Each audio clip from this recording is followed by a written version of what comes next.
ஜெயா தன் கணவர் ராஜேஷின் சுயநலத்தை புரிந்துகொண்டு அதிர்ச்சியில் மயங்கி விழுகிறாள். இதனால் அவளது குழந்தையும் இறந்துவிடுகிறது. இதற்கு ஜெயாவே காரணம் என்று கூறி அவளது பெற்றோரும் புகுந்த வீட்டினரும் அவளை கைவிடுகின்றனர். வீட்டை விட்டு வெளியேறும் ஜெயாவுக்கு அவளது தம்பி உதவி செய்து ஒரு பெண்கள் விடுதியில் சேர்க்கிறான். அங்கு அவளது தையல் கலையை பார்த்த தோழி சொந்தமாக தொழில் தொடங்கச் சொல்கிறாள்.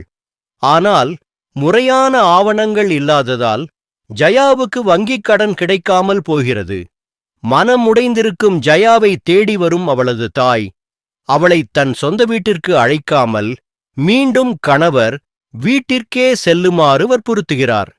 ஜெயா மறுக்கவே அவளை திட்டிவிட்டுச் செல்கிறார்.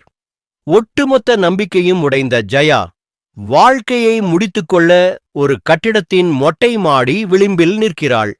ஆனால் அவளது கணவர் ராஜேஷிடம் அவள் கணக்கு தீர்க்க வேண்டியது இன்னும் பாக்கியிருக்கிறதென்ற வரியுடன் வீடியோ முடிகிறது.